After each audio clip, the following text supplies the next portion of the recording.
And welcome to another Wednesday night, but this Wednesday is a little exciting because this is the Wednesday before the Thursday that the NFL starts.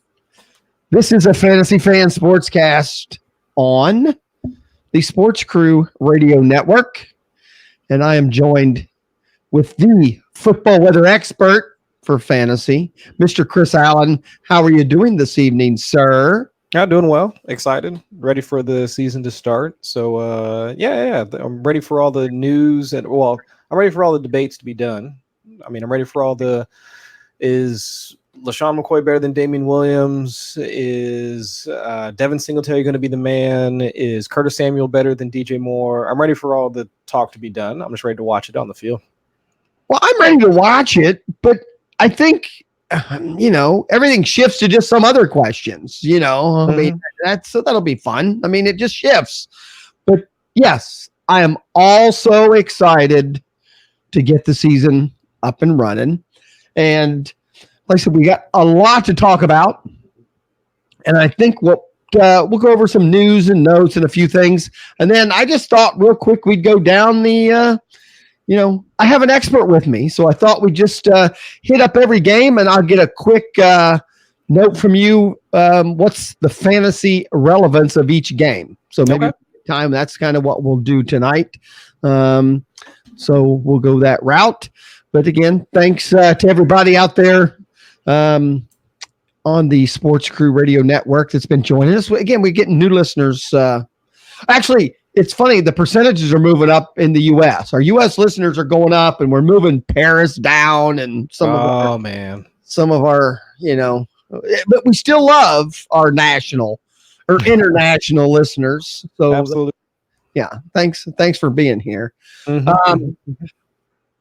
I want to start before we even get into the news and all that is, I thought this would be a good time going into week one for us to bring up something we did, I think a year ago, 9 months ago, where we did the 5 commandments of fantasy ownership.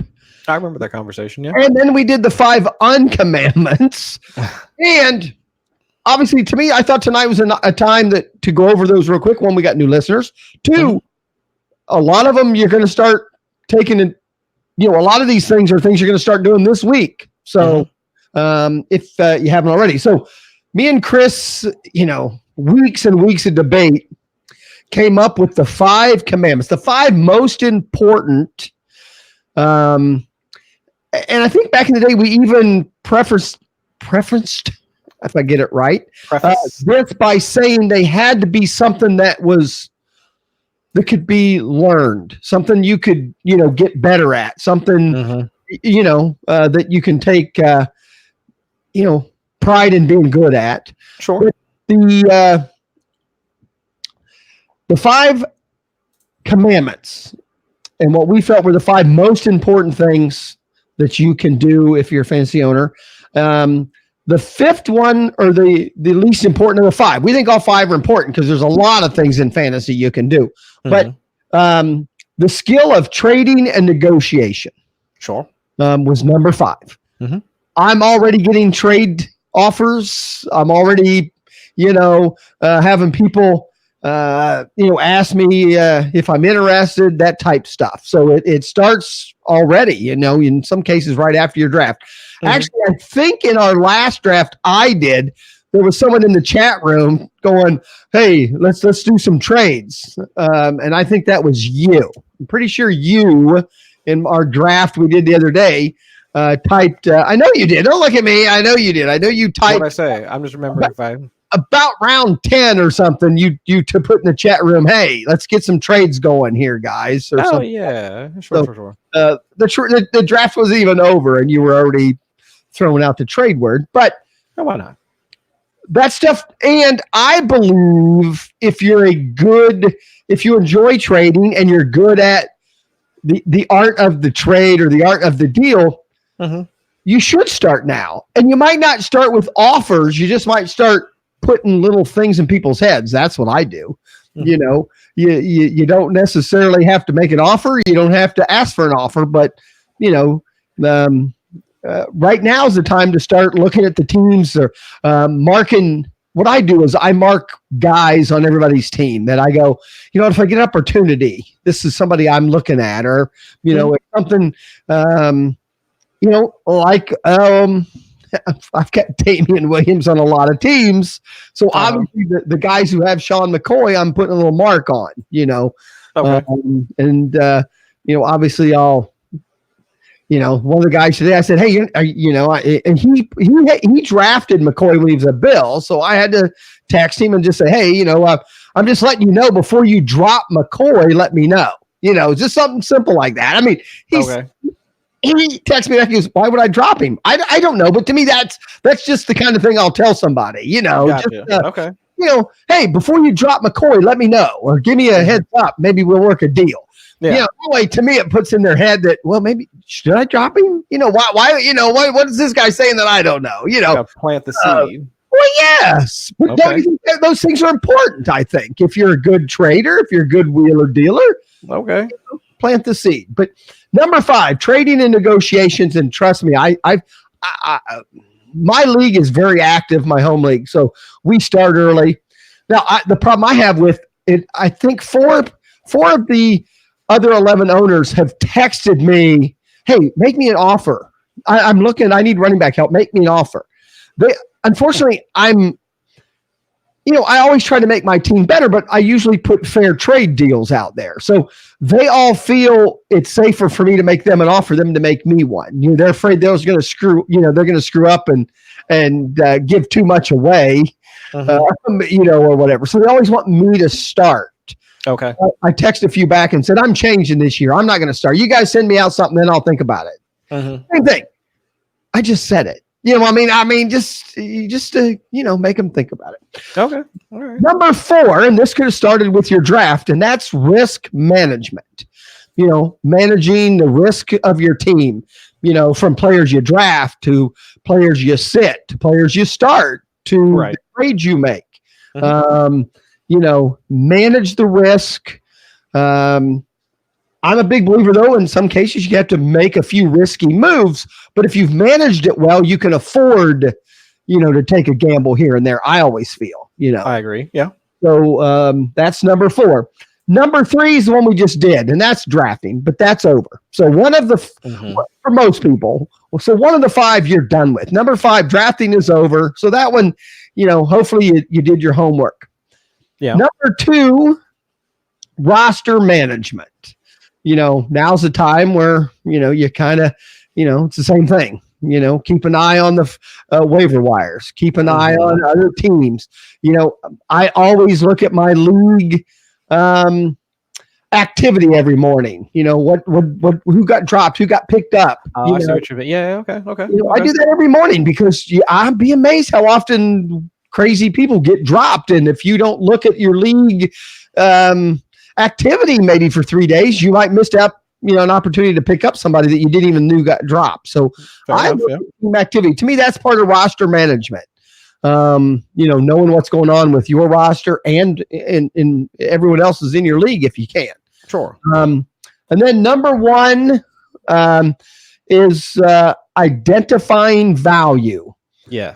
And that's everywhere. You know, identify value, you know, from trades to the draft to sit start to, you know, picking up the free agents, the waiver wire, fab money, whatever it is, identifying the value that's out there. So those are all things you can get good at. They're all things you can learn. They're all things you can be bad at or ignore.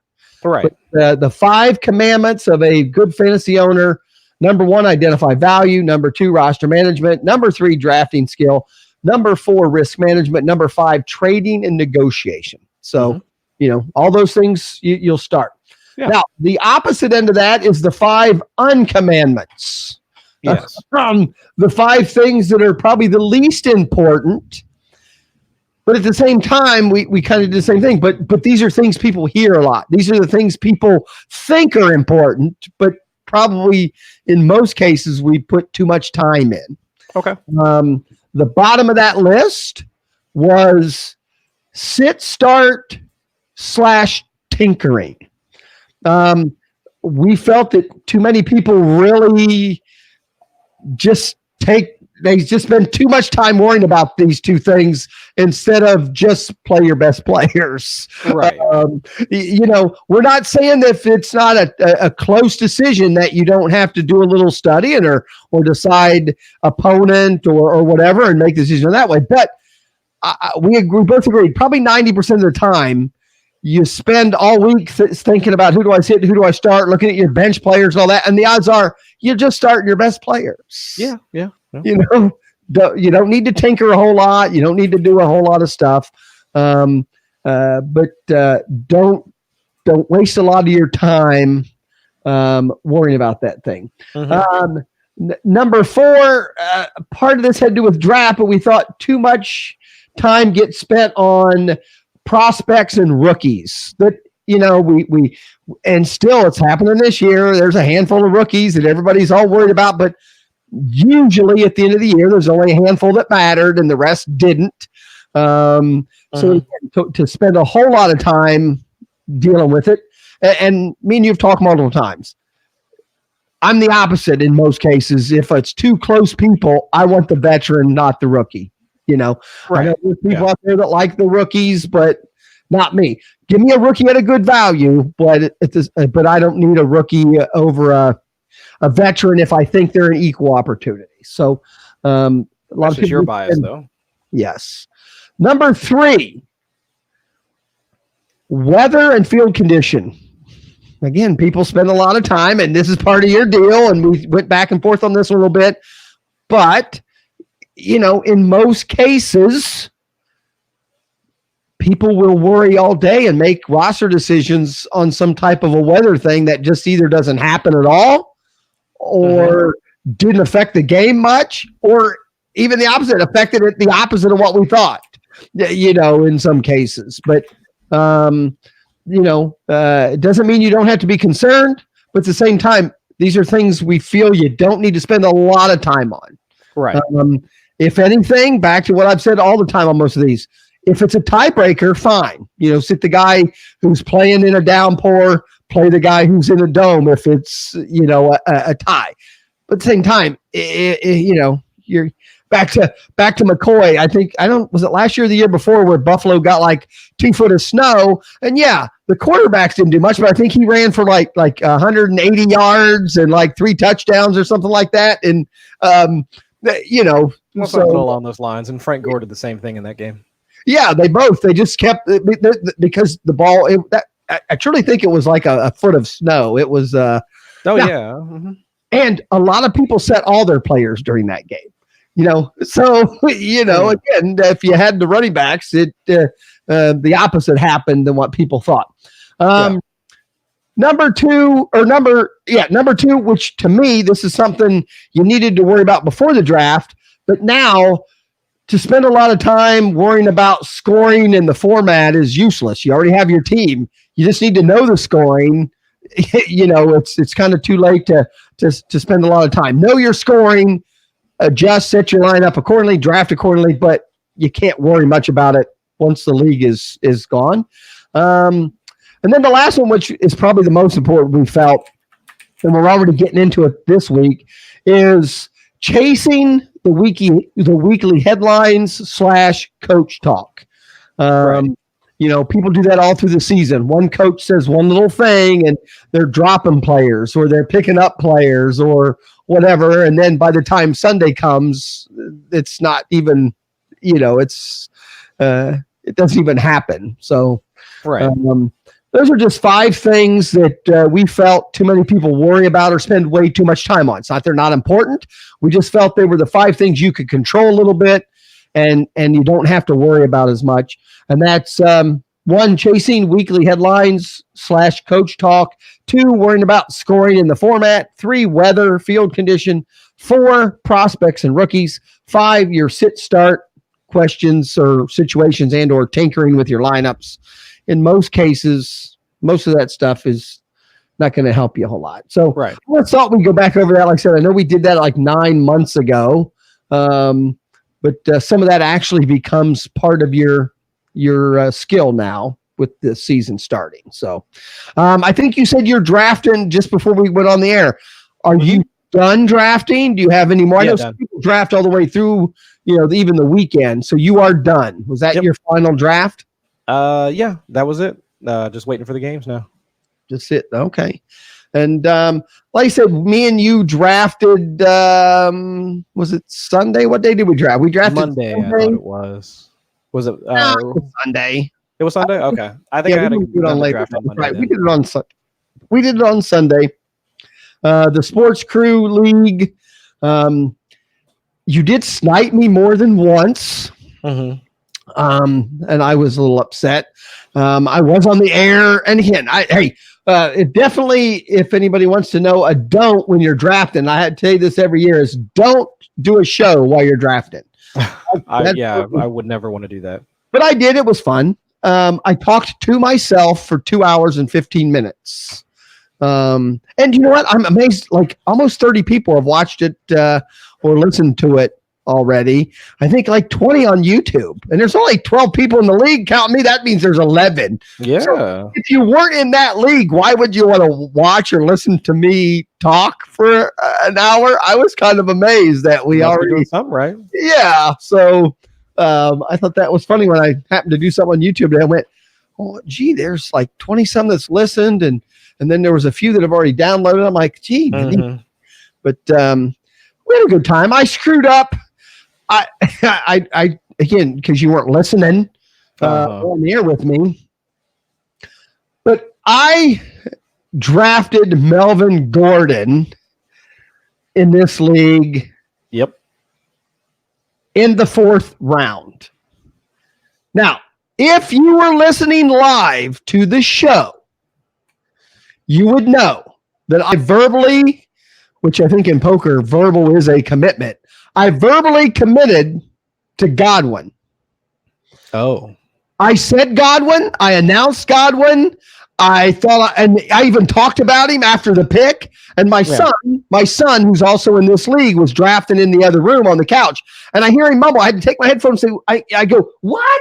He goes, "You took Melvin Gordon." I'm like, "No, I didn't. I clicked on the wrong name." Oof. There's no, I would not have taken Melvin Gordon in the 4th. A few people made a comment to me about it. And then obviously there were a few people listening live, and they kind of laughed. Yeah. So that I put a Twitter question out there then. Again, more response than I thought. The question was, if you pick the wrong person in a draft, and it's a legit, meaning I had verbal and physical proof that I did not pick him. Well, I did, but I didn't mean to. It was an accident. Sure. The question was, 1, do you stop the draft and ask the commissioner to back it up that you made a mistake? Answer 2 is you just live with your bad decision. Or answer 3 was you accept number 2, but you cuss a lot. I did number 3. I accepted it, and I cussed a lot for about 2 rounds. Because I don't know. I was amazed, though. A lot of people, actually, number 3 and number 1 were the most popular answers. People did say, "Hey, no, I have no problem. If I know I did it by mistake, honestly, I have no problem. At a minimum, I'm going to ask the commissioner, can he roll back my pick because it was an accident?" Sure. So I did not. Godwin went the very next pick. So obviously, it would have screwed up the draft. My team did not end up terrible. I think I said it on the podcast that I was doing live at the time. I had to chase one mistake like that in the 4th round. I had to now chase my draft the whole way now. Right. I had to make up for a 4th round pick that just may not play at all. So, man, I was just mad. I was cussing. I would be too. But again, I felt it was right to do what I did and just accept, what I did and be done. Because like you said, I have proof that I said I was picking Godwin and then picked the wrong person because I was announcing my picks before I was doing it. And yeah, you can make that gesture and all that, but my point would be, I wasn't there. I didn't hear it. I don't know. I could have rolled back the tape, but all right. Like I said, I still ended up pretty good. Obviously, running backs, Kerryon Johnson, Tariq Cohen, Jordan Howard are my 3 starting running backs, which I don't think is terrible. And I have Dion Lewis on my bench. And I have Adrian Peterson, one who I wanted, but I needed somebody. Hopefully, I'm hoping now that maybe Adrian Peterson, at a minimum, has a couple of good weeks at the beginning of the season. Yeah. And by the time the old man dies off, hope maybe Gordon will sign somewhere or come back in week 10. I don't know. Sure. Because that's the other problem now. It's a bad pick, but it's not like he's hurt and I could just drop him. I have to keep him now. Yeah. You know, I mean, so it's even worse. It's worse than picking somebody who was on the IR for 10 weeks, you know, or something where you could go, oh, well, I'll either move him to the IR or I'll cut him. I'm never going to be able to use him. No, I have to keep him because he could play any day. Well, yeah. And if he plays, which there's a lot of, obviously he's not playing this week. There's a lot of rumors, and let's just roll this into the news now. Some of the rumors, hey, for my own benefit, I know the last 2 days, a lot of rumors about teams asking about a trade. Wow. I think the Chargers have come out and said, as far as they're concerned, they've only got what they would call 2 teams that have given legit, consideration. They obviously they're not announcing those teams now on Twitter. There's rumors and there's, I've heard multiple teams say it, but what have you heard? And or 2, I don't even think it's going to happen, to be real honest. But if a trade happens, where do you think it's the most likely place? What would be the best one for fantasy? And then what's the one that you think would be most likely to happen if he's going to get traded in the next 2 to 3 weeks? I think at least for me personally, I would like to see him wind up in Tampa. I think that backfield's pretty wide open. I know that they've been talking about, Peyton Barber's supposed to be the starter. The up-and-coming kid, Dare Ogunbowale, who also got voted captain, I think, for their season opener. But either way, I think he would replace all of those guys. So I'd like to see that happen. I heard the Eagles had made at least, I don't know, I don't know if it was a verbal offer or something like that. Call or something, I think. Yeah, the Eagles are one that I heard. Yeah, Howie had given him a call, and I think that immediately got rejected. But I just can't see a place that would want to pick up his salary at this point. So I can't even think of while Tampa would be great for fantasy, at least looking at it from a cap standpoint. I know there are plenty of teams that even the Texans at this point, they have plenty of cap space with all the trades and wheeling and dealing they've been doing. But from a team building perspective, they don't need that anymore since they already have Ben Johnson and they got Carlos Hyde. So I can't think of a place that one has the cap space in order to pick up Gordon, but also would have the need really to do so at this point. And I'm just not seeing it. Now, the other one that I've heard the most rumors about. See, the thing is, the Eagles is the one that I've heard enough rumors that they were actually interested enough to make a phone call. Tampa Bay, I've heard, is one that a lot of people would like to go there, but no one's come out and said that they've even offered or looked. Right. What I've heard a little bit of both is San Francisco, which is kind of weird. I don't know what their cap situation is. But is that, I could see where maybe they're worried about Breida and his size. They've got about 18 million in cap space, if I'm reading this correctly. Okay. So they could make it happen then. They could, but that doesn't really fit. That doesn't fit Kyle Shanahan's archetype of running backs. Because while Gordon is functional in the passing game, that most people don't really give him credit for.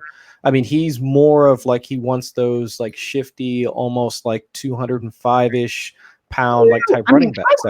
I guess I put him closer to that than I put him in the 260-pound, banger kind of guy. But I don't know. That's just the one I've heard. Now, the other one that I've heard out there, which I've heard weird, which to me would not necessarily make sense, but at the same time, and that's Green Bay.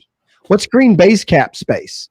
They're probably, I think they're actually kind of close to the edge. They've got, a little over 9 million, if I'm reading this correctly. All right. Somebody, I heard more than one tweet today from different people talking that Green Bay was throwing some things out there or whatever. But but at that point, I guess I don't really pay too much attention to the teams that are just like because if you have a good GM, your GM should be looking to acquire good talent anyway. Right. So I think a lot of folks were already overreacting to that news and saying that, well, since Philadelphia was looking at trying to trade for him, does that mean that they don't like Miles Sanders or any of the rest of the guys they have? Like, no, that's not what that means. Or Howard or whatever. Yeah, that's more of a football move than a fantasy move than anything else. I mean, GMs don't think like we think.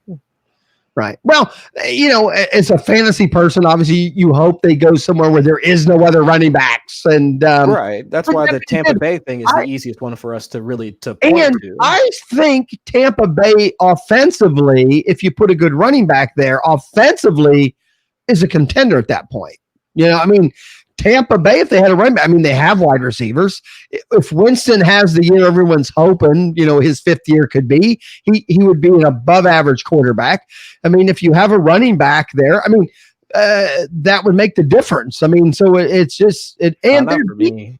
You don't think so? You don't think Tampa Bay right now, if they would have a Melvin Gordon, would be above average at all the skill positions? No, what they need is any sort of, above or at replacement level defensive unit. And I think that would swing the needle for me. Having a running back is not going to change anything. I think their defense is just average. No, that's below average. Their defense. I guess I have them as average, but okay.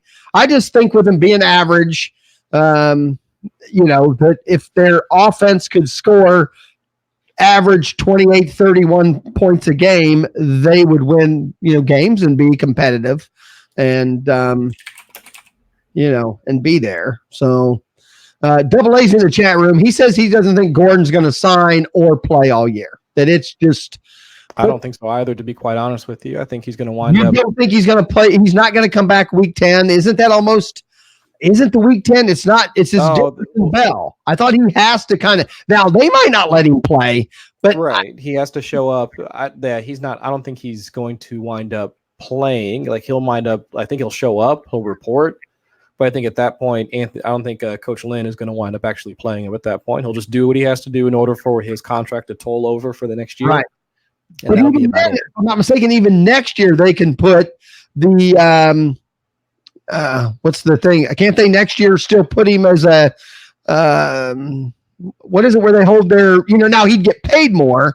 What I want to call it? What's franchise tag? Yeah. They can tag him.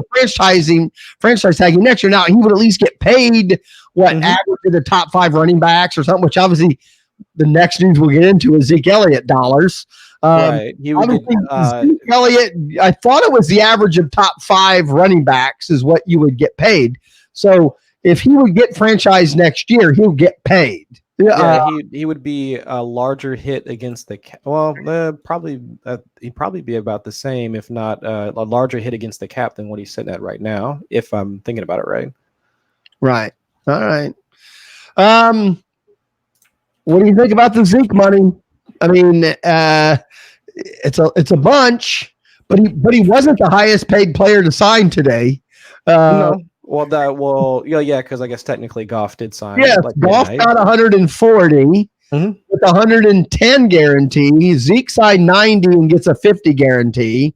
So obviously there's a quarterback bias still. Because I'm not a Goff fan yet. Oh, yeah. The quarterback is the most important position on the field. Whatever, dime a dozen. That can't be true. I think Cincinnati is on line 2 for you right now. I do agree with you. But I'm not a Goff guy yet. Goff to me hasn't proven it yet. I know just in the Super Bowl. What do you mean he hasn't proven it yet? We've had that argument before. There's been a lot of bad quarterbacks make it to the Super Bowl, and some have Super Bowl rings. That And doesn't. they were like 2 games away from getting into the Super Bowl 2 years ago. And one of them got cut the next year before the season started. So was that Dilford? Oh, that might have been him. Yeah. He didn't even get to go to practice. I mean, he was done before the next year started. But yeah. And some people would say Flacco, but he's still in the league. But Flacco hasn't done anything since the Super Bowl. But so I don't buy the Super Bowl part. I realize he got him there. I mean, that offense has a lot of parts. So an average quarterback should look good because Dalton has looked really good when all the parts are on the Bengals. So, but Dalton only did it once 4 years ago, and they didn't even make it to the out of the first round of the playoffs. Goff's done it 1 year. Goff's done it 2 years because they made it to the playoffs. They went off the playoffs. They went deep into the playoffs 2 years straight, and then made it to the Super Bowl last year. But he wasn't even the starter at that point. Yes, he was. I don't think he started. Jared Goff was the starter when Jeff Fisher was still the coach.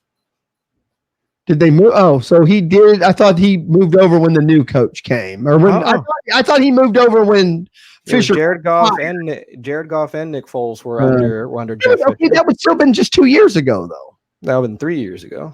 Oh man, time flies. Yeah, time flies when your quarterback's crappy. I don't know. I'm not sold. As a fantasy guy, I don't have him, and he might be able to prove me right this year. I mean, we'll see. How many games before Jim Ross? How many games before Zeke Elliott is injured? 16. I've heard that though multiple times today. People wanting to know him coming out and playing this very first game and all that. Is he ready? Is he more likely to be injured? If you had him, would you start him this week? Yeah, I have him, and I am starting him this week. What y'all think he was doing? Eating tacos while he's down in Cabo? I don't know. He has a training facility set up. All of his shirts get cut off at the nipple, so I have no idea. Other than not taking actual physical contact because he didn't have he wasn't practicing with the team. That's the only thing he hasn't done.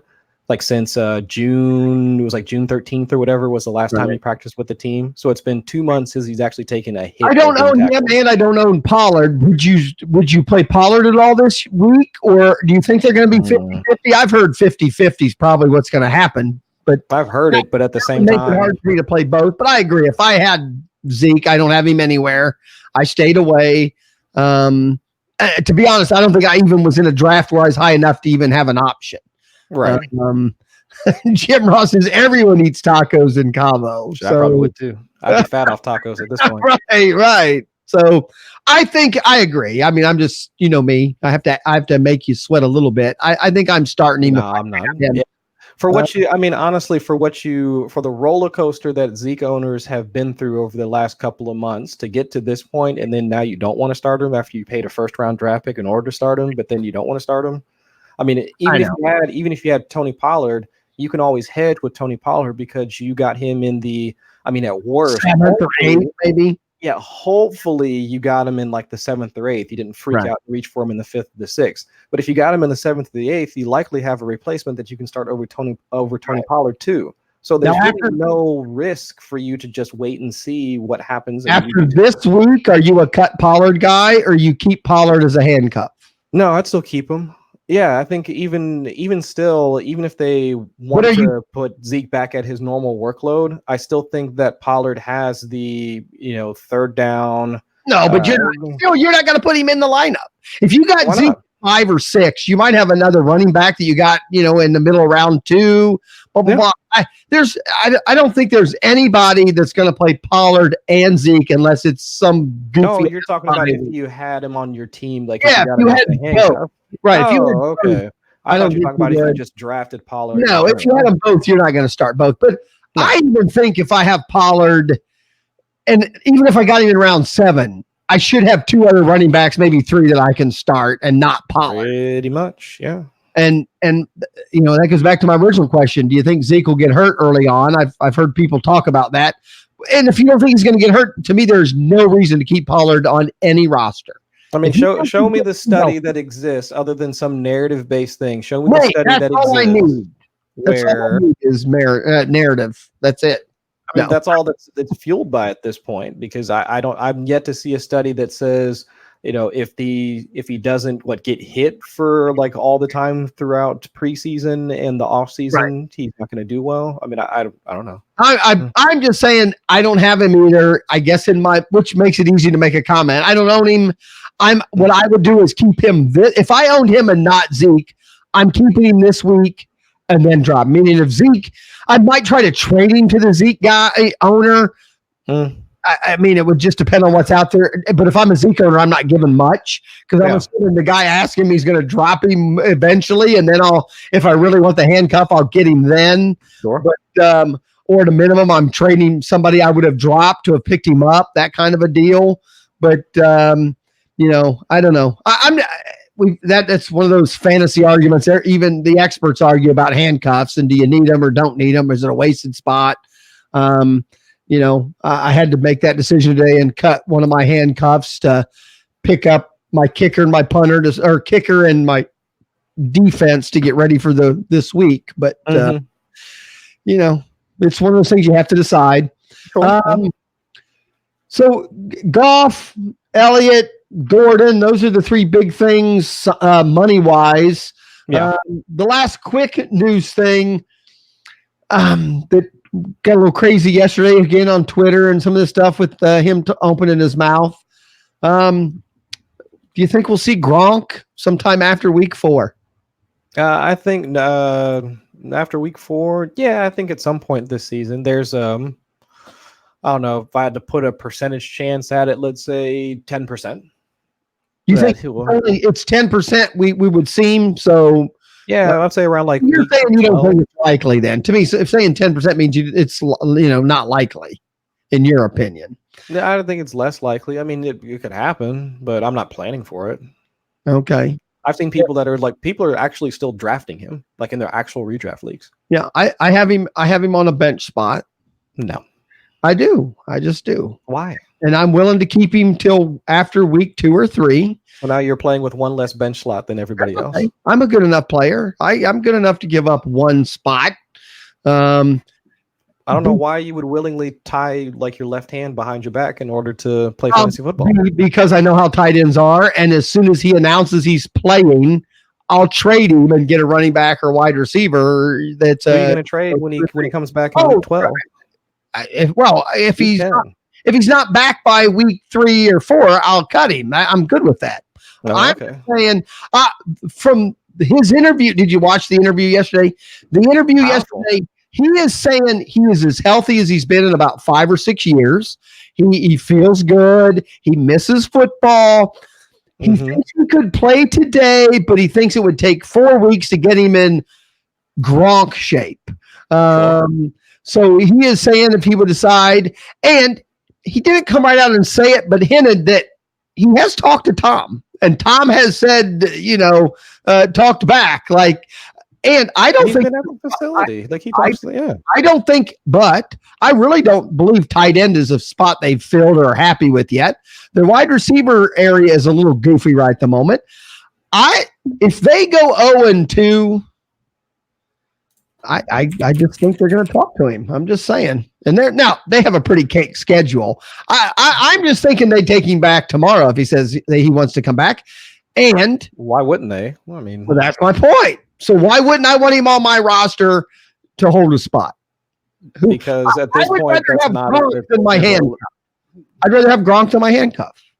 There are umpteen other, and this is also the same Gronk that we watched last year wind up tanking most teams because people thought he was still going to be that same Gronk, and we just don't know. That's why I'll trade him. I'm fine with trading him. I'll get value out of him. Who would buy him? Why would you buy him at that point? Trust me, home leagues, people do it all the time. You just say the word Gronk and people will give you their, 2 first-round picks. After they saw what he did last season during the regular season? We'll see. I wouldn't buy him. Tight end, and I wouldn't either. But I would pick him up for free and put him on a bench 2 or 3 weeks and see what happens. No, thanks. So, Jim Ross out there. Jimmy, what do you think? Do you think he needs 4 weeks to clear his test? Yeah, because he's taking that CBD oil. Yeah, CBD oil is illegal. So that's it. So he needs 4 weeks to I don't know. I'm just saying 4 weeks from now, give me a healthy Gronk for the last 10 weeks of a season, and I'll accept that over most tight ends. I mean, I'm just saying. I just thought it was interesting. And like I said, I have a good team and a spot I felt, all right, I'll get rid of one of my handcuffs. I'll set Gronk there for a couple weeks. Sure. I know you. There's always someone on your bench that you're going to cut for a good pickup, right? I mean, they're just most fantasy people always have that one guy on their bench that, I like him. He's good. He's got some upside, but I'll cut him tomorrow for a good fab person, or a but good stashing tight ends in a one tight end league, unless it's tight end premium, I don't think is optimal strategy. Like, why can't I just try and find I don't know, Darren Waller? Why can't I try and find Mark Andrews? Why can't I try and find Chris Herndon, who's like, because now we're talking about me because I've done it. I would tell the person out there that they can still do that. I can cut Gronk tomorrow if I find to go, you know what, this is just a better option. I'm going to go that way. Mm-hmm. Yesterday, after this conversation, I felt I'm going to put him on there and see what happens for the next week or two until I feel I need the spot. That's all. That's all. I'm just saying. Okay. Just see what happens. We'll see what happens. And again, I know what you're saying, and you're comparing last year, but that's because you're an expert and I'm a fan. Fans are different than you guys.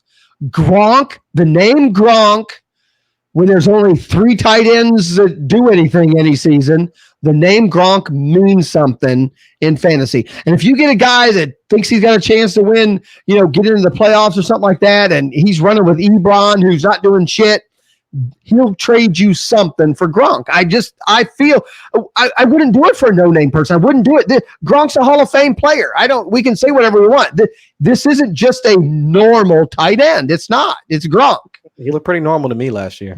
1 year, we'll take it. I've seen Aaron Rodgers has looked normal 1 year. I've seen other players feel normal 1 year, and they still come back and have a Hall of Fame season later. But we'll see. We'll see. He wasn't healthy. A healthy Gronk isn't what we had last year. I'm just saying. I don't know. And after one game, if he starts to, he doesn't have his CBD oil, and he starts to feel his joints lock up again. Yeah, that's what it's going to take. All right. It might. Hey, man, he takes one bad hit. He might be like, hey, I probably should have stayed retired. All right. I just thought it was interesting. And hey, back to one of the commandments, risk management and roster management.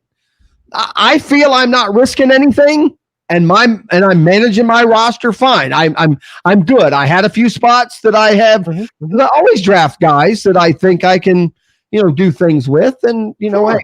I dropped my handcuff, and we'll see what happens. And like I said, I can drop him tomorrow. We'll see what happens.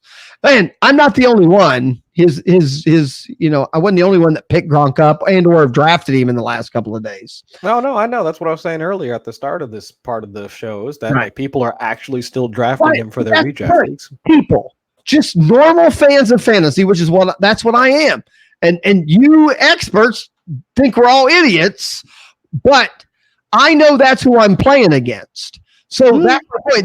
There's people, the word you just used, drafted him today. That tells me if in 2 weeks he actually says I'm going to play again, not only will people pick him up, people will trade for him. I'm just saying that's what people do.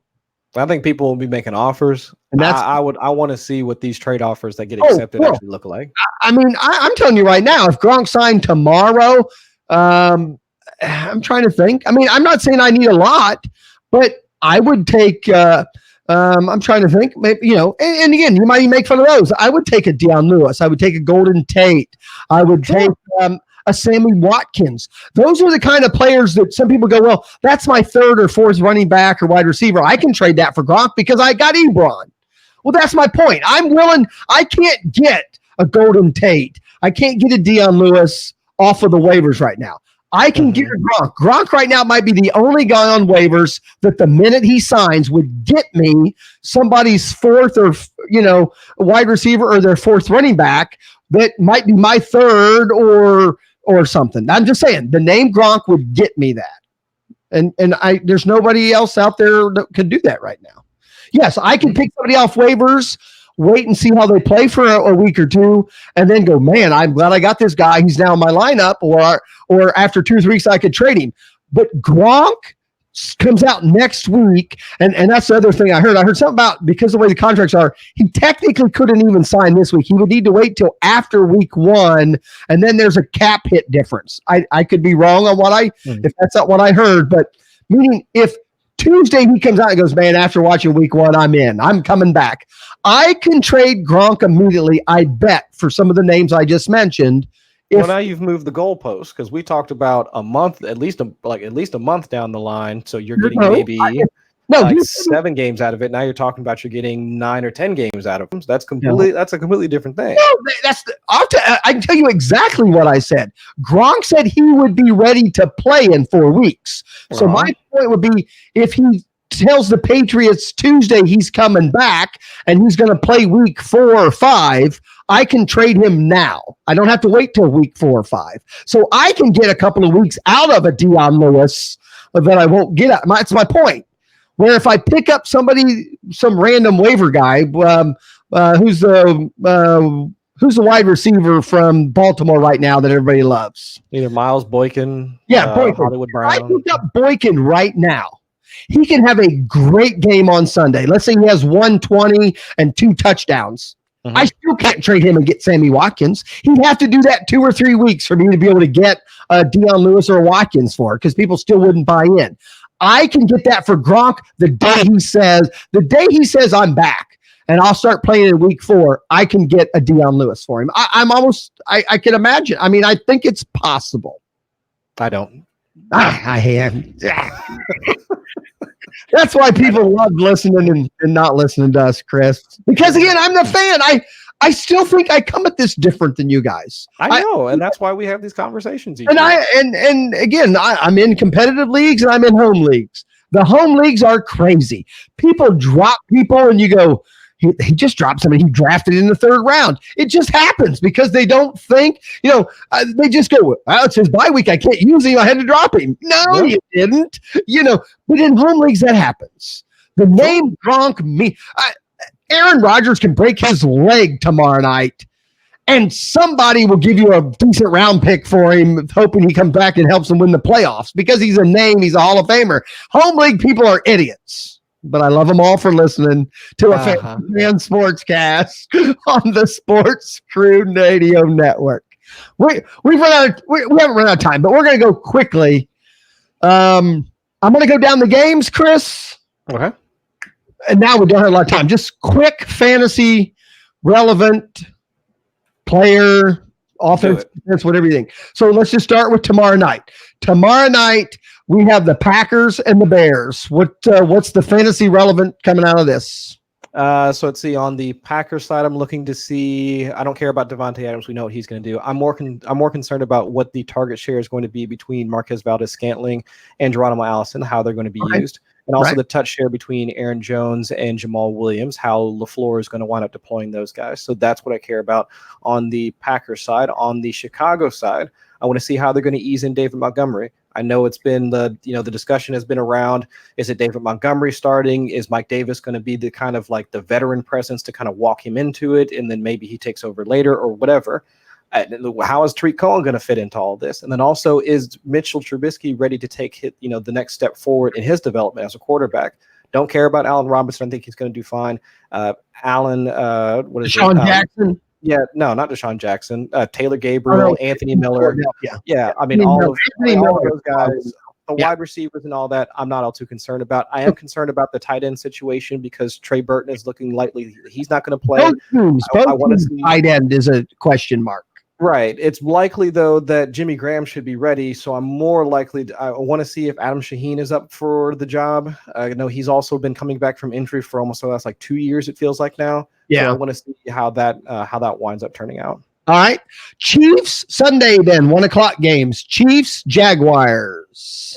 So for on Chiefs, Casey, we're hoping, doesn't everybody want to see if the Chiefs do what they did last year? We want to see, 600 total yards and right. 48 points. The only thing people care about at this point on the Chiefs side is who's going to start at running back. Is it going to be Damian Williams? Is it going to be LaShawn McCoy? How is Darwin Thompson going to fit into all this? Maybe I'm wrong. I thought they came out yesterday and said that Damian Williams is the starter.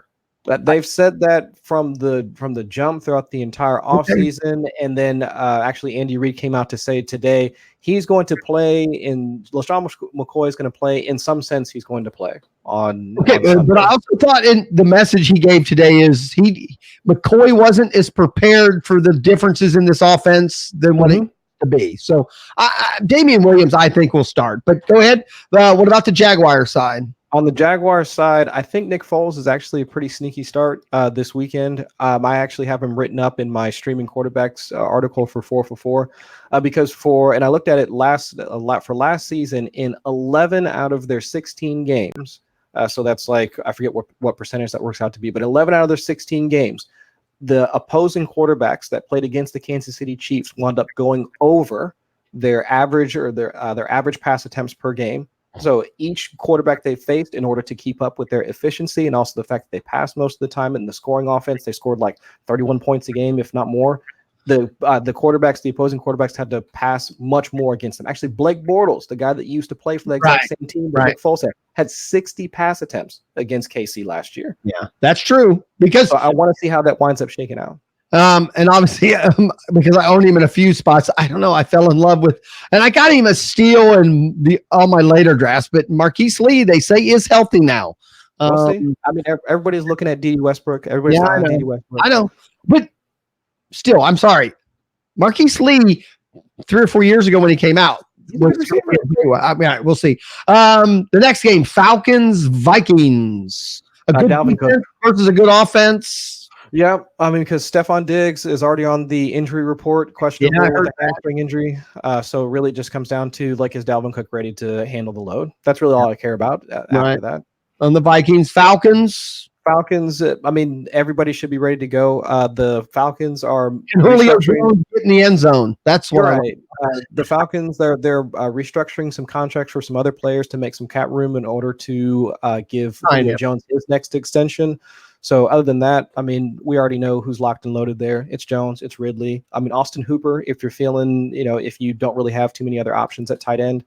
But Devonta Freeman, I'm ready to see him get back and toting the rock for them. Past that, I mean, when Hooper sucks for 3 weeks, I'll trade Gronk to that guy. The next game, big here in Ohio, the Titans versus the Browns at 1:00. Boring, because you want to see the new Browns offense, the new, see how Odell Beckham takes off. You don't care about that? No, on that side, I'm fine with the Titans in terms from a pace standpoint, or one of like the slowest teams. And actually, the Browns aren't not really hyperactive. Right. So I don't know how really this game is going to be. It might be boring. I mean, the Browns might come out and maybe score once or twice. Then after that, it could wind up being like a 21-11 like type of game where it's just, they're just really just trading the ball back and forth after that and don't really need to do a whole lot. But past that, I mean, the Titans, I just want to see if Marcus Mariota is ready to, at least he looks like a replacement level quarterback at this point. That's all I really care. Because all the offseason discussion between, is there a quarterback controversy? Is it going to be Ryan Tannehill? Is it going to be Marcus Mariota? All that, I just want that to be to be put rest, because I've seen too many Ryan Tannehill truthers in my mentions or like on my TL that it's getting ridiculous. But for the Browns, it's a unique week in my area here in Ohio, because the way the TV format sits here, the Bengals are always the main team that's on, but they don't play till 4:30. Right. So the Browns fans are excited because they're going to be on TV around here at 1:00. Yep. The Pittsburgh fans are excited because they play at night. So, those are in my area, those are the 3 big teams. Normally we all have like the 1:00 game. Right. There's Bengals fans, there's Browns fans, and there's Pittsburgh fans. Yeah. And all 3 play at different times on Sunday. So you're going to be able to watch all those. And we'll go to the 4th team in that division, and that's a 1:00 game, the Ravens at the Dolphins. So if you had a chance to pick them up, go ahead and get the Baltimore Ravens defense, because a lot of platforms a lot of fantasy platforms, they have the Baltimore Ravens, like their values kind of suppressed, or the ADP is lower than much of the other defenses. But I mean, they're playing against the Dolphins. We already know that they're like in tank mode. I mean, they already gave away one of their best offensive linemen in Laramie Tunsil. They traded him away. So I mean, if it's Ryan Fitzpatrick, or if they switch him out and put like Josh Rosen in there, doesn't matter. Whichever quarterback's behind that line is going to be running for their life. The only Dolphin, or maybe two Dolphins of consequence that I would even entertain starting might be Albert Wilson, because with Kenny Stills in Houston now, that opens up work for Albert Wilson out of the slot. Hopefully he's healthy, because he's been in a walking boot throughout most of the offseason. And then the same thing for Kenyon Drake. He should be the one starting over Kalen Ballage, and I would rather take him or play him over Kalen Ballage. So those might be the only two guys from the Dolphin squad that I'd even entertain starting. My last two drafts, when they announced Fitzpatrick starting, I truly, like the last pick in my last two drafts, I took Devontae Parker. Again, somebody I can cut. Mm-hmm. But who knows if Fitzpatrick is just going back 4 steps and finally be the Devontae Parker's still a quick guy, so I'll be curious how that goes. I can't start him yet, I don't think. Not this weekend. But at the same time, we'll see. Bills Jets 1:00. Another sneaky game. The last, and I was actually looking at this stat again for the article that I wrote for 4 for 4. I believe the last 6 times that the Bills and Jets have played together, they have hit the over on that game 4 out of the 6 times. It's always a higher scoring game than we think.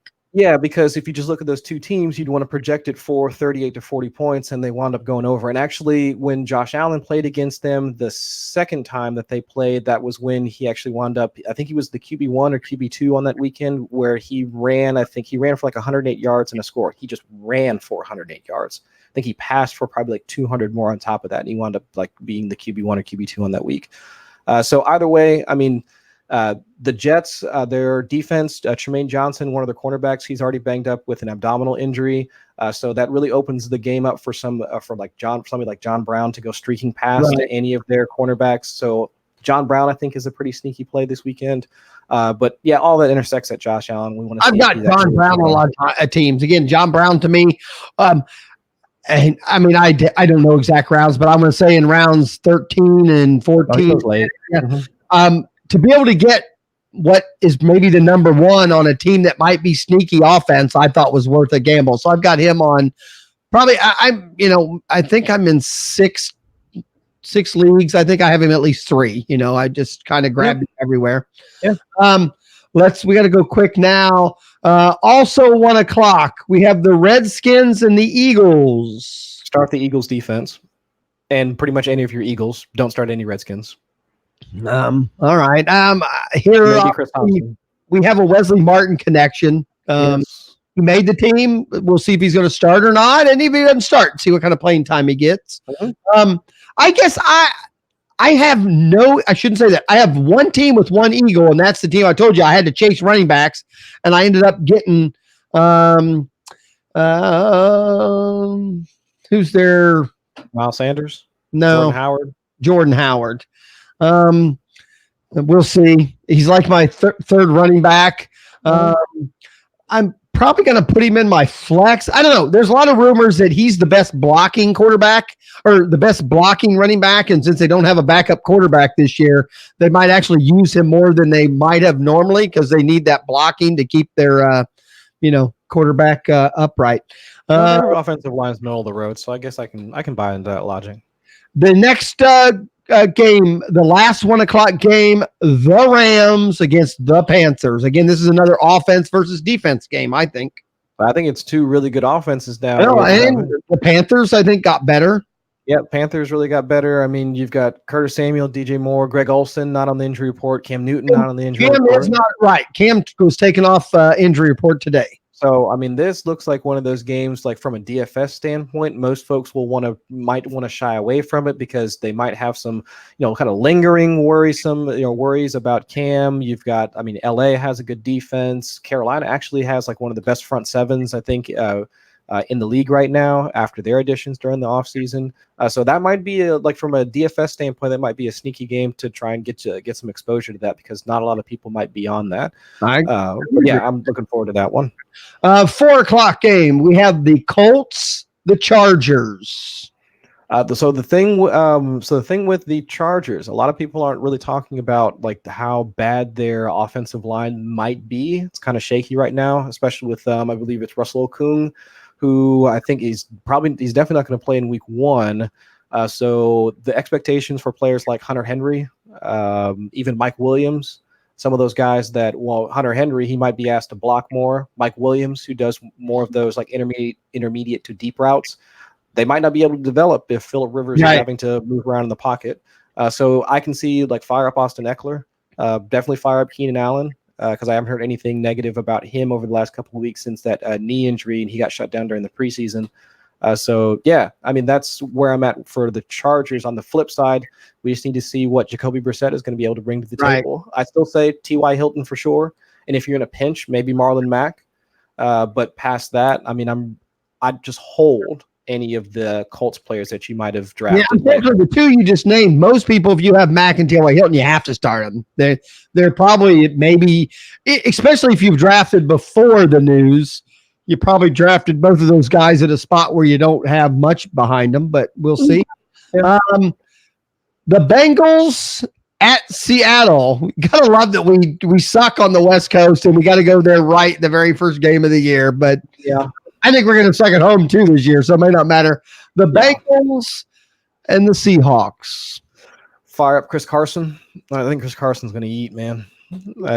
Tyler Lockett. I mean, yeah. I mean, I'm actually curious to see what happens there. I'm really, because again, I got bought in early to the Moore, the wide receiver, David Moore, just because I'm not sure how Lockett's going to hold up, and I really thought David Moore had a shot at, fractured humerus.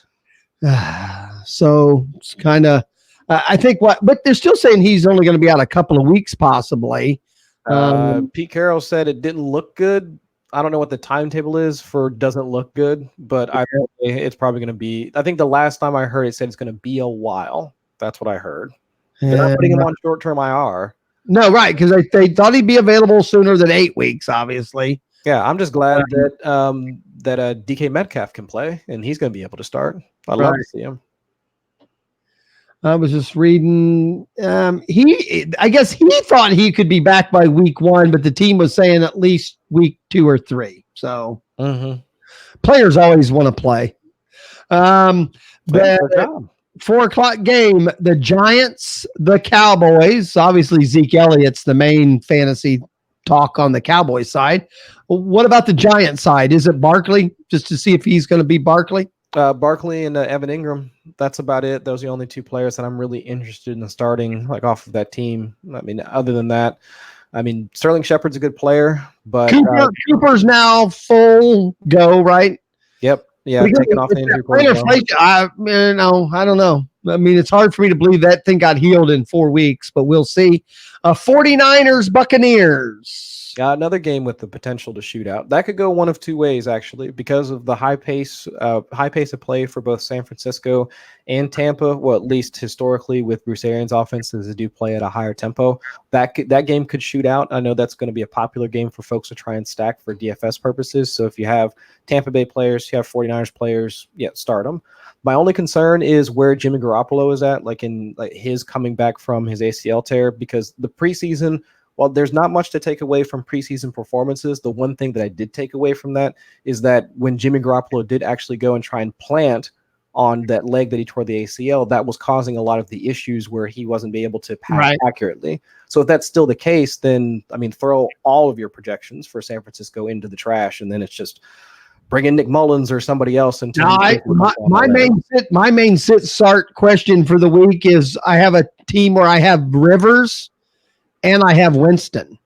So, you said that was great. Winston by a country mile. By a country mile. Well, I don't know. I might flip a coin. The next game, we have the Lions and the Cardinals. Is there anything here at all? Kyler Murray. Let's see what actually winds up happening with them. But but actually, Matt Stafford was my number one streaming target of the week, just because like ownership levels and all that. Right. But yeah, at least because for the Cardinals, they're already down Patrick Peterson. Robert Alford got injured during the preseason. I think they have another linebacker that's currently injured as well. So their Arizona's defense is coming into this already banged up. And for the most part, the Lions are all coming in. They're coming all healthy. Kerryon Johnson's healthy. TJ Hawkinson's healthy. Marvin Jones is healthy. And Kenny Galladay is. All of their players are healthy. Detroit is healthy, right? So they could score points. The key is, but are they going to run the ball a lot more? Meaning Stafford to me might not do as much. That's a concern. In my mind, I think he's not necessarily going to get 300 yards, but he could get 3 TD passes. Right. That's a concern, but at least the only reason why I guess I'm less concerned about that is every single one of their primary players are all pass catchers. They're all they all can usable. Yeah, right. They're all usable in the passing game. Right. It's not like the Titans where Marcus Mariota has Derrick Henry. I'll give you that one. So there's a little bit more to it than I think there's a little bit more, I guess, less to be concerned about with the Lions. The 8:00 game, Steelers at the Patriots. Man, I'm concerned about Ben Roethlisberger. Me too. For some reason, I can't seem to wrap my mind around. It's all narrative based. Well, I wouldn't be upset if he sucks. I won't be that upset. Yeah, and this is again coming from a quote unquote expert. I will say that a lot of my fears or my concerns are just all narrative based. You're traveling on the road, going to Foxborough. Bill Belichick, he's had however many weeks to plan. Yeah, but Pittsburgh actually plays them well up there. They don't always win, but they're always competitive up there. Right. I think from a fantasy standpoint, Ben Roethlisberger could have a viable fantasy game, but at the same time, didn't he wind up throwing like 4 interceptions in week 1 against the Browns? Yeah. So I don't, and that was with Antonio Brown. We don't know what that offense is going to look like with Juju Smith-Schuster at the helm. I don't know. I don't know. I don't know how that game's going to wind up going. And then we're going to move to Monday, which is, I still can't believe that the NFL doesn't do this every week. Why the NFL can't have 2 Monday night games every week? Come on. Because we'd be up until like 2 o'clock. That's fine. That's fine. I don't care. I would stay up and watch. I'm just saying. They'd have to turn that into like a national holiday or something like that. We've already had this conversation. Games on Monday. It's like right now I've been watching the U.S. Open tennis match. At 10 o'clock the match starts, and some of those last 2 and 3 hours. And let me move to the West Coast if they're going to do that. So the game. They will be mad when they play in England, and you got to get up at 6 in the morning. Well, I'll just do that. Yeah, watch. Drink some coffee, watch some football. There you go. All right. The first game is the Texans at the Saints. Nothing. Deshaun Watson. Well, they now have a line. They're now going to protect Watson. Yeah. I don't know. I'll be real honest. I'm curious. Is Carlos Hyde going to get some touches? Is it all going to be Duke Johnson? I think it could be both. It could be 50-50. Yeah. I'm not sold on Duke Johnson yet. We had that conversation last week, but still, I'll be honest. I have a couple of leagues where I picked up Hyde off of waivers and have him on the bottom of my bench, just like I have Gronk. If it works out fine, if not, I'll cut him. But I'm not really too concerned about Carlos Hyde, but that's just me. That's more of a personal thing. But on the Saints side of the ball, now that team becomes really interesting in this matchup because Jadeveon Clowney isn't there anymore. So, they still have J.J. Watt, which is still, a very formidable pass rusher. Breeze has always gotten rid of the ball pretty quick. Right, and that's the thing. So now that becomes more of like a Michael Thomas game, or even if the pass rush isn't as formidable from Houston as it has been in the past, does that now open up some deep shots like Traquan Smith to Ted Ginn, to some of those guys?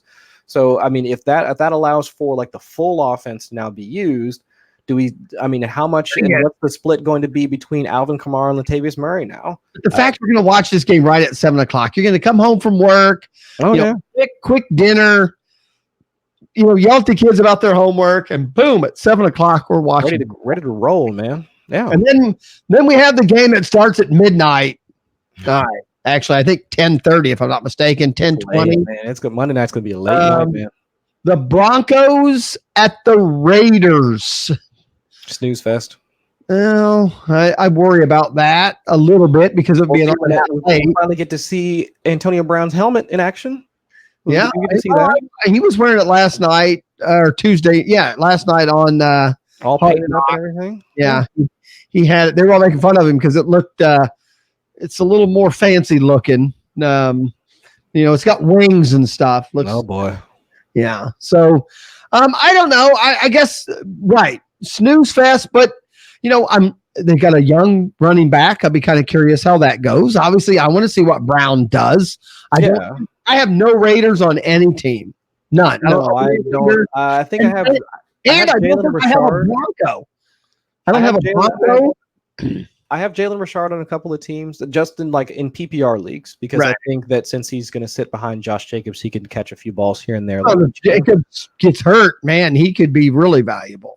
Yeah, I mean, he's like he has like the Duke Johnson, I guess, like. Right. Don't they have Washington there still? Isn't Washington their other big guy? No, I think he's gone. I thought DeAndre Washington was gone. I thought they re-signed him, but maybe. I thought he was their third running back right now. It's entirely possible. Which, the Raiders was another rumor for Gordon. Right. With a rookie running back, do you take Gordon? And, the rumor, I don't know. But, I agree. I mean, the Monday night games just haven't been as appealing the last handful of years anyway. They're getting the third or fourth pick down the line, but yeah, I will still be glad there's football. Now, like I said, I won't, my fantasy day will be over by then, because again, I don't have any Broncos or Raiders, and to be real honest, I don't have many Saints or Texans. So I don't have a lot of Latavius Murray. I have a lot of Latavius. I don't have any Murray. I don't have any. I didn't pick early enough to get any Thomas. I mean, I picked early enough. What I'm going to say is I picked at the end of round one so much, and Thomas was either there or I thought I had other options. I got Julio Jones in one draft. It was him or Julio Jones. I went with Julio Jones, but I prioritized Odell Beckham over him anyway. But so I don't think I have one Saint, to be real honest. No Broncos, no Raiders. And like I said, I think the only Texan I have is Carlos Hyde on a couple teams at the bottom of my bench. I'm not even starting him. Because I wasn't going to reach for in my main league, I have Deshaun Watson. Well, that'll do it. Yeah, I have. Maybe start him. I do have Deshaun Watson in one of my leagues. Yep. So I will get a watch. He said the Texans.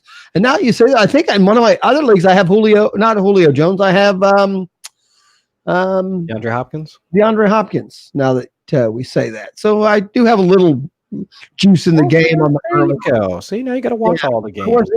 I guess I wasn't thinking the Texans.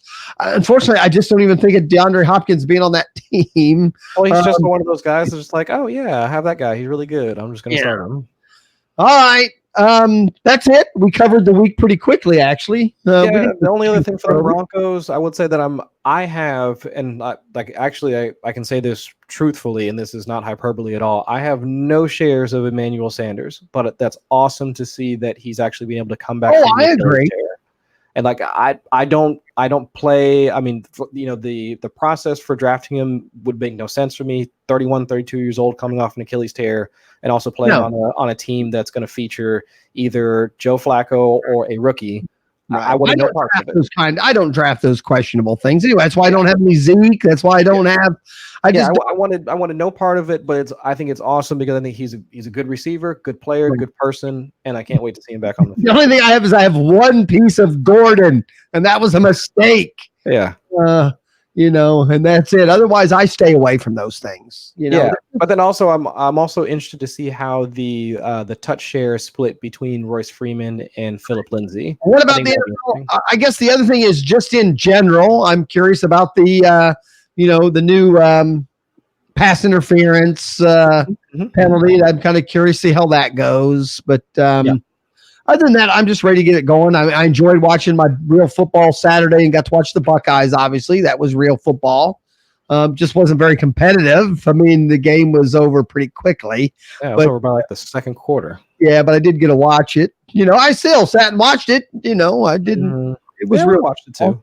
But it'll be fun tomorrow night to watch some real football. And unfortunately, a lot of people, we thought that last year. If you remember that Green Bay Bears game last year was much better than everybody thought. They thought it was going to be a defensive game, and then Aaron Rodgers got hurt and went out, and then came back and threw for like 900 yards in the last 5 minutes or something like that when he came back. I mean, it was.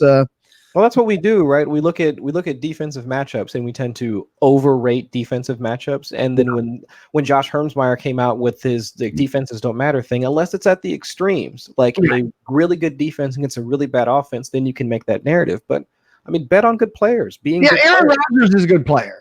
Yeah, Aaron Rodgers has been able to beat the Bears before when they've had a good defense. You know? I mean, for fantasy purposes, bet on talent. And I'm just curious how that whole Green Bay offense is going to work. Same thing. I don't have any Green Bay people except for I have Aaron Rodgers on the team. I've got Devontae Adams, and Devontae Adams is going to eat this season, man. Yeah, I hope. Okay, I have him on the team too. Now you say that, I do have him, and I have Scantling on some random team. Now, I have him way down. He's not one of my starting wide receivers yet, but I have him. So, but none of their running backs. I don't have Aaron Jones anywhere. I've got Jones in a couple places. All right. Hey, I'm excited. I don't care.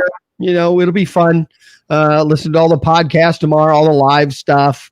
Obviously, I'll keep following the Gordon news just to see what happens there. Right. And that's what other people are thinking now, too, is Gordon's best shot now might be the old you hope a team that has hoping somebody is injured or something like that. It's hurt. I mean, I'm not a fan of and I don't think no one's rooting for an injury, but there's a few teams that if they lost their main running back would maybe struggle, and maybe he'd be the option. But obviously, you have to have cap room. You have to be willing to, make that gamble.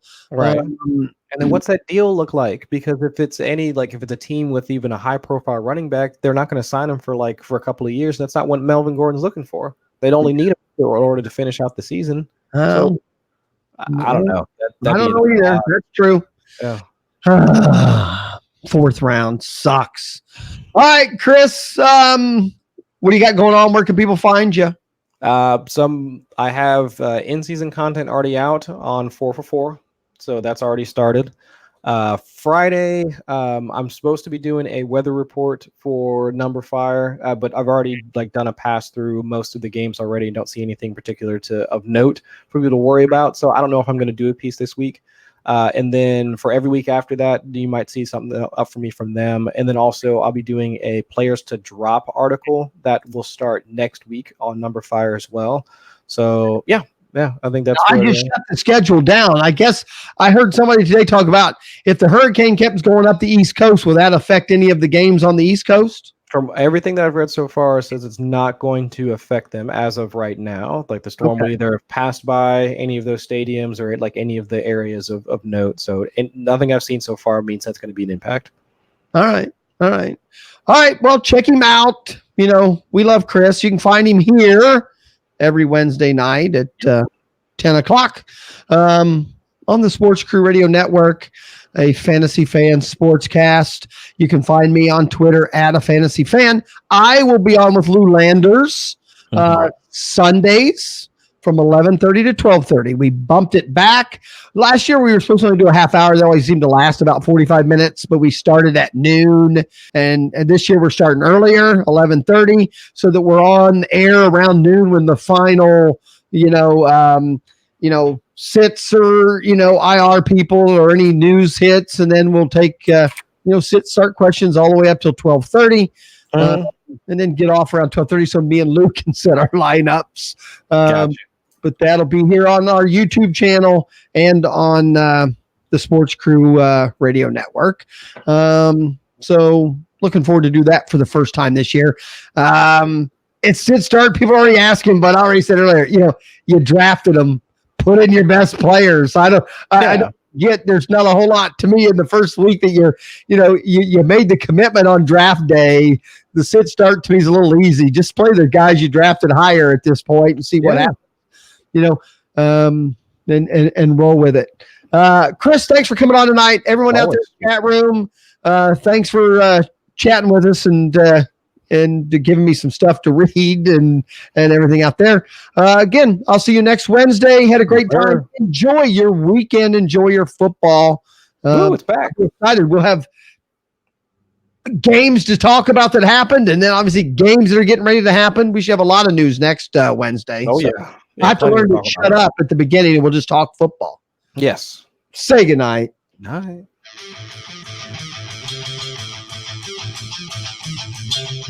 This has been Just a Fantasy Fan Podcast. And to keep your fantasies going, follow us at justafantasyfan.com. Say goodnight. Good night.